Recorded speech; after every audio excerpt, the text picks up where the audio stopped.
11वां बाब। लाजर की मौत। मरियम और उसकी बहन मरथा के गांव बैतअनिया का लाजर नाम एक आदमी बीमार था। ये वही मरियम थी जिसने खुदावंद पर इत्र डालकर अपने बालों से उसके पांव पोंछे। इसी का भाई लाजर बीमार था। पस उसकी बहनों ने उसे ये कहला भेजा कि आए खुदावंद, देख जिसे तू अजीज रखता है वो बीमार है। यस्सु ने सुनकर कहा कि ये बीमारी मौत की नहीं बल्कि खुदा के जलाल के लिए है, ताकि उसके वसीले से खुदा के बेटे का जलाल जाहिर हो। और यस्सु मरथा और उसकी बहन और लाजर से मोहब्बत रखता था। पस जब उसने सुना कि वो बीमार है तो जिस जगह था वहीं 2 दिन और रहा। फिर उसके बाद शागिर्दों से कहा, आओ फिर यहूदिया को चलें। शागिर्दों ने उससे कहा, अय रब्बी, अभी तो यहूदी तुझे संसार करना चाहते थे और तू फिर वहां जाता है। यस्सु ने जवाब दिया, क्या दिन के 12 घंटे नहीं होते? अगर कोई दिन को चले तो ठोकर नहीं खाता, क्योंकि वो दुनिया की रोशनी देखता है। लेकिन अगर कोई रात को चले तो ठोकर खाता है, क्योंकि उसमें रोशनी नहीं। उसने ये बातें कहीं और इसके बाद उनसे कहने लगा कि हमारा दोस्त लाजर सो गया है, लेकिन मैं उसे जगाने जाता हूं। पस शागिर्दों ने उससे कहा, आए खुदावन, अगर सो गया है तो बच जाएगा। यस्सु ने तो उसकी मौत की बाबत कहा था, मगर वो समझे कि आराम की नींद की बाबत कहा। तब यस्सु ने उनसे साफ कह दिया कि लाजर मर गया, और मैं तुम्हारे सबब से खुश हूं कि वहां ना था, ताकि तुम ईमान लाओ। लेकिन आओ हम उसके पास चलें। पस तूमा ने, जिसे तवाम कहते थे, अपने साथ के शागिर्दों से कहा कि आओ हम भी चलें, ताकि उसके साथ मरें। यीशु मसीह, कयामत और जिंदगी। पस यस्सु को आकर मालूम हुआ कि उसे कब्र में रखे 4 दिन हुए। बैतअनिया यरूशलेम के नजदीक करीबन 2 मील के फासले पर था, और बहुत से यहूदी मरथा और मरियम को उनके भाई के बारे में तसल्ली देने आए थे। बस मरथा यस्सु के आने की खबर सुनकर उससे मिलने को गई, लेकिन मरियम घर में बैठी रही। मरथा ने यस्सु से कहा, आए खुदाबंद, अगर तू यहां होता तो मेरा भाई ना मरता। और अब भी मैं जानती हूं कि जो कुछ तू खुदा से मांगेगा वो तुझे देगा।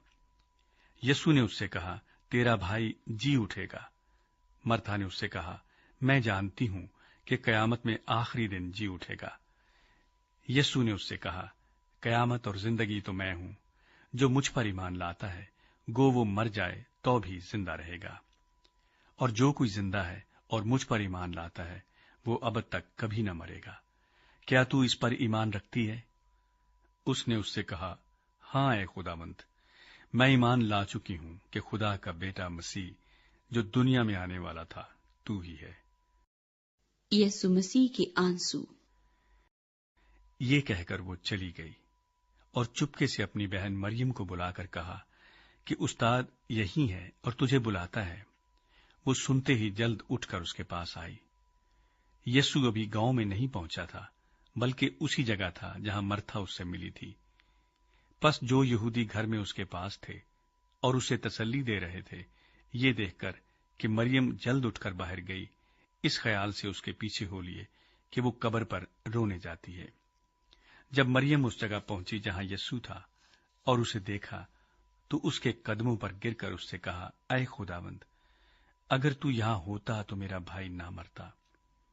जब यस्सु ने उसे और उन यहूदियों को जो उसके साथ आए थे रोते देखा, तो दिल में नहायत रंजीदा हुआ और घबरा कर कहा, तुमने उसे कहां रखा है? उन्होंने कहा, ऐ खुदावंद, चलकर देख ले।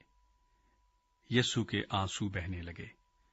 पस यहूदियों ने कहा, देखो वो उसको कैसा अजीज था। लेकिन उनमें से बाज ने कहा, क्या ये शख्स जिसने अंधे की आंखें खोली इतना न कर सका कि ये आदमी ना मरता? लाजर को जिंदा करने का मौजज़ा। यस्सु फिर अपने दिल में नहायत रंजीदा होकर कब्र पर आया। वो एक गार था और उस पर पत्थर धरा था। यस्सु ने कहा, पत्थर को हटाओ। उस मरे हुए शख्स की बहन मरथा ने उससे कहा, आए खुदावंद, उसमें से तो अब बदबू आती है, क्योंकि उसे 4 दिन हो गए। यीशु ने उससे कहा, क्या मैंने तुझसे कहा न था कि अगर तू ईमान लाएगी तो खुदा का जलाल देखेगी?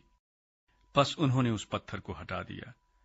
फिर यीशु ने आंखें उठाकर कहा, आए बाप, मैं तेरा शुक्र करता हूं कि तूने मेरी सुन ली, और मुझे तो मालूम था कि तू हमेशा मेरी सुनता है, मगर इन लोगों के बायस जो आसपास खड़े हैं मैंने ये कहा ताकि वो ईमान लाएं कि तू ही ने मुझे भेजा है।